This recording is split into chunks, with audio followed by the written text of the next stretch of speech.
I didn't see this. Oh, the play? The play, yeah. I was we've been watching it when it happened. Oh. And it was... I was going to pull up a video to see so I could be clear on what happened, but I got the gist. I know there's a great picture where it's after the game, he's in the dugout, obviously very distraught. And one of his teammates is hugging him. Yeah, I saw that. Like that's being a great teammate right there. It's beautiful. Hi, I'm Jim. Welcome to the UNBOUND Performance Podcast, where we explore the world of sports and performance mindset training. And I'm Caroline. Each week we talk about the strategies, habits, and mental framework that help us to excel. Let's get into today's episode. We're talking about an article on The Athletic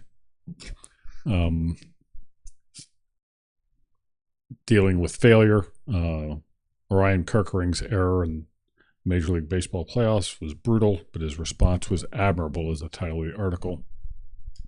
And it deals, that particular title references a play in this year's first round, I guess second round, whatever, the division series. Whatever the round was. Where the Phillies played the Dodgers, and it was best of 5. Dodgers were up 2-1, and the Dodgers had the bases loaded, 2 outs, ground ball right back to the pitcher. He kind of bobbled the ball. Instead of throwing to first, he throws home, throws wide. Game over, series over, season over. And he's a 24-year-old kid, basically. So the article opens with Trevor Hoffman, who's a Hall of Fame relief pitcher, one of 9 relief pitchers in the Hall of Fame. Obviously met with great success, but he talked about the times where he blew the save instead of completed it, and feels like, you let everyone else on your team down. Everybody's worked so hard to get a lead. And to me, the whole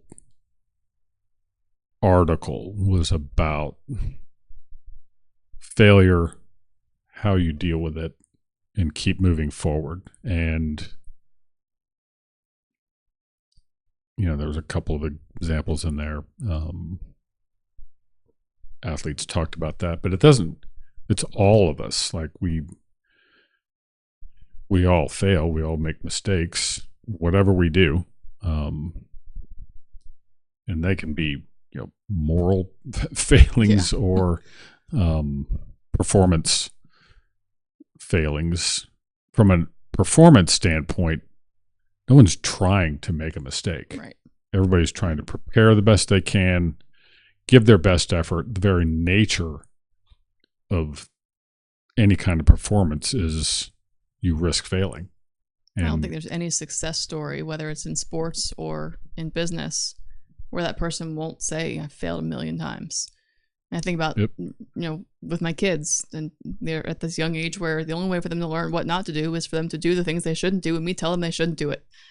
And it's, we learn from our mistakes. We learn from our, being corrected by somebody else, or seeing the failure that was, impacted other people aside from just us. And we learn how to manage things going forward. I mean, he said, I don't know if it was him or the author of the article, saying that it was just a mental failure to go and throw home, and not like, if he'd been watching tape and they saw this play, he would have said, yeah, you throw to first. Yeah, right. Like, but in that moment, we don't always have all the full control or the full picture. And so I think just the idea of knowing that next time that play happens, he'll probably have a bit more clarity on, but also you don't want to go into it saying, I don't want to do that ever again. Well, plus the nature of sports, you're going to make more mistakes. 100%. And you can't choose when you make them and when you don't. Ideally, you don't want to make the mistake that ends your season with millions of people watching. Sure. But that's, when you sign on to perform at that level, that's what you're signing up for. Yeah. And that's why, it takes courage to do this. Yeah. And to go out there and risk publicly failing on a grand scale is obviously that tons of work and preparation goes into being able to handle that. And you just never know. It could be a bad bounce. It could be just a great play by the other guy. There was we were watching football this weekend. One of the kickers stepped in, they were playing on a real grass field and stepped in a divot and just. That was a Steelers game. It was a Steelers game. Yeah, the field was not in good condition. Terrible. And you, but again, like no way to, and I'm sure as a kicker, he's experienced that 100 times before and knows that it can happen. Ideally, it doesn't happen during a game on national television, but it did, and you move on. I mean, I think in any sport, I think I know there are errors or mistakes or things that happen that every athlete knows in that particular sport. Nope, that happens sometimes. And like you said, whenever you move on to the next level, whether it's, moving up a club team or you're going on to high school or to college or to the, professional levels, you're signing up for more and more pressure and potential for widespread failure, people seeing it and being noticed. And that's why it's having that mindset and understanding these things happen, understanding what it is that you're going to do and how you respond to them ultimately is what's going to be able to make you continue to be successful and push beyond those limits. Yeah. And it's, I thought the key to the whole thing was that he didn't make any excuses. Yeah. He stood there in the locker room with microphones in his face and owned it. And that doesn't make him feel better. No. Like, it's a good example fix it in the of moment. Accepting responsibility, though, being accountable for your failings and then moving forward. That does not guarantee that he'll never make another mistake, but it does show a really good model of how to own your results, whatever they are. And it doesn't necessarily mean that he didn't prepare or Sure. If I'd have just worked harder, these people all, whatever, if it's high school, college, professional, whatever, international, to get to that level. Yeah. They're working and preparing. Yeah. And the nature of the activity is that there will be winners, losers, great plays, and failure. And you have to be able to not let either of the outcome define you, which that's extremely difficult without a lot of reflection and kind of mental training. And there's no way, like, that guy's played his entire life. I mean, for probably 20 of his 24 years, he's been playing baseball, dreaming to be in that spot. Yeah. And he makes a mistake that ends their season. That is what everyone signs up for. Like, you could strike out, make an error, whatever. You make a pitch and the other guy makes a better swing. That's competition. Yeah. And everybody, both teams are trying to win, and that's one. I think that's why athletics can be so powerful and meaningful, because there are opportunities for you to learn how to deal with this stuff. It's that Teddy Roosevelt speech, it's generally referred to as the man in the arena, where it's not the critic who counts, but it's the person who's in it, daring greatly, risking failure. Man in the mirror. But nobody, like, you'd rather be in there than being with not take the Roosevelt. chance Talks about those cold, timid souls who know neither victory nor defeat. That's part of life. The good moments, bad moments, public failings, private failings, and being able to keep going to overcome. That's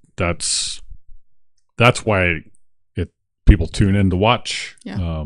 Excitement and things that happen and just the unexpected. I think for me, that's what's fun about sports is, everyone loves a Cinderella story. Everybody loves to see the underdog. That's one of those, that's the sort of, typical side of sports that people, want to watch for. But sometimes you see, that picture of his teammate tugging him in the dugout. Like, that's the kind of stuff that's also fun to see is the, from the outside, again, from the spectator's perspective, you see a massive error and it's like, oh, that's must really suck. Like, everyone's got to be. But again, his teammates know this shit happens. It's going to happen again. It could have happened to anybody. And he even said, just keep in the back of my head, this really effing sucks right now. But hopefully keep pushing and get over this hump. I think that's the thing too, is when it's these professionals, just because they know it can happen doesn't mean that it doesn't sit with them for a while and have to, right? Like, it's not just, oh yeah, well, this stuff happens. It sucks and it's hard, and knowing that you've got to push through and get through the off season now and hopefully get started on the next season to go and enter it in hopefully well, not quite the way you exited, but at that same level of execution that took you to get here in the first place. I think it's one of those things that everyone feels it. No one's immune to the ramifications and the emotional part that's attached to it, but being able to have the mindset where he said, like, just get over the hump and push forward, that's what's gonna push him on. And it's, in the '86 World Series, the famous Bill Buckner play where the ground ball went through his legs in Game 6, they wind up winning. Was he the one that said, like, the worst thing that could happen would be the Buck? Yeah. And so I lose that game and then lose Game 7. That guy was pilloried forever. And then I remember me reading about him being at card shows with the guy who was safe at first, Mookie Wilson, and they would both be signing pictures of the play. Like, there's no escape. It'd be 20 years after, and there he is. And for better, for Bill worse, Buckner, famous for it. Yeah, Bill Buckner was a great player. Yeah, borderline Hall of Fame player, and for him to be known because he fails in the World Series on national television, and I can't imagine how he found a way to deal with that. Like, it had to be brutal forever. And then fans who, like, you think you wanted to win that game more than he did, like, you're kidding me, but they'll thrash him. And I don't know, that some of those things, like, for those of us who are watching, we need to have a real respect for the people who put themselves in those positions and knowing that they're giving it everything they've got. Yeah. Well, you watch sports, you watch scenes in movies where these, like, mega fans are like, what are you doing? And, everyone's freaking out. Well, they're doing their job and it didn't go well. Yep. That's all there is to it. And again, from the spectator perspective, you have this expectation that your player or your team is going to execute in this way because they've done it before or because they owe you that win or whatever the reason. But ultimately, they're out there real time reacting to whatever's happening. And then we're sitting at home on the couch yelling at them like, you idiot. Right. And unfortunately, that's the dynamic between the players and the spectators.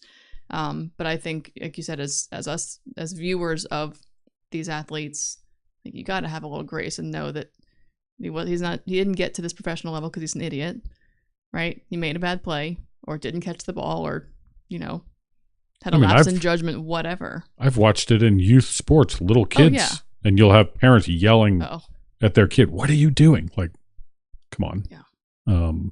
What is the kind of flip side error in this was when they talked about Chris Jones, a defensive lineman for the Chiefs, who, when they were playing the Jaguars, he kind of pulled up and on the play as just the other night, right? Yeah, the Jaguars quarterback runs into the end zone for a touchdown, like, was kind of like giving up on the play, lack of effort, which I think is definitely different than the pitcher's play. But he had to, like, everybody saw it. That was on national TV. Yeah. And this is a guy who came back from a funeral, like, gets to this game, dresses on the way. Like, he clearly cares. Yeah. Like, but there he is. Like, in that moment, he blew it, and he owned it. Well, we forget too that all these athletes are humans. They've got personal lives. They've got shit at home. They've got struggling in their marriage or whatever. They've got things going on too that, again, from the outside looking in, we expect them to just execute as if this is the only thing in their world. And I guarantee you, no one feels worse about it than he does, than the actual athlete themselves. Yeah. So, but what are we gonna do? Like, that guy's he's gonna be in the Hall of Fame. Yeah, and has 3 Super Bowl rings. Would he like that playback? Yeah. Yeah, absolutely. Are there things I wish I could do over again? Yeah. For sure. Many. So I think realizing the humanity of all of this stuff is pretty important. And, you use the term grace. Like, that's a good word to use. Yeah. And just appreciate what you're watching. Appreciate that people are just laying it on the line, doing the best they can. And they're going to do great things sometimes, and sometimes they're going to make mistakes. Well, we watch it for entertainment, and they do it for their job. And that's an interesting... Their whole identity. Like, imagine if, someone who worked in an office had spectators watching them. Like, right? Like, you'd see them scroll on your phone when you should be, working on that spreadsheet or whatever it is. Like, the dynamic is very strange in sports as a profession versus any other profession where you aren't performing. And we just got to remember that they are not strictly here for our entertainment. They are there for their teammates, for their jobs. I mean, yes, it has become a very popular form of entertainment, but with a lot of money involved, they don't do it because, I mean, I'm sure there are some, but when you get, if you are successful enough at playing a sport to get to that level, you weren't doing it just because, like, oh, I want people to watch me. Like, you're really good at that sport, right? And it just happened to turn into a job, and we just have to remember we're just sitting there nitpicking their job all day long, every night. Yeah, and now it's worse than ever in that regard with 24-hour sports talk all over the place. All over. There's a million places to get access to the conversations or to have the threads where people are talking crap or, hyping people up, whatever it is. I mean, you can find the entire spectrum of criticisms or everywhere. But they got to drown it out. To me, at the end of it all, how someone handles those errors and they take ownership and he's, back to work. I'm going to try and do better and work harder and keep growing. That's the right response. Yep. Didn't make any excuses. He didn't blame anyone else. He just own it, took move it forward. And that's how you want your kids to be. And, ideally, sure, you don't want anybody to go through things like that, but that is the nature of it. You can't protect against that. And showing toughness and resilience and character and courage, that's the inspiring part, though. Yep. Knowing that he's going to get up and get back at it. And I thought it was I don't know. I was watching it when it happened. I didn't have a dog in that fight in terms of rooting interest. I was like, oh man. Yeah. And that's just not something that's so casually overcome. Like, he's going to have to really put some work in to do that. And I'm sure he'll have a great support system that'll help him. But I don't know. Thought it was a timely article. Like, they were right after that game. It's just part of the game. And it was a really good message, I thought, for every one of us. We hope you enjoyed this episode of the UNBOUND Performance Podcast. Your support helps us continue to build our community. If you're enjoying this content, please like, subscribe, and share.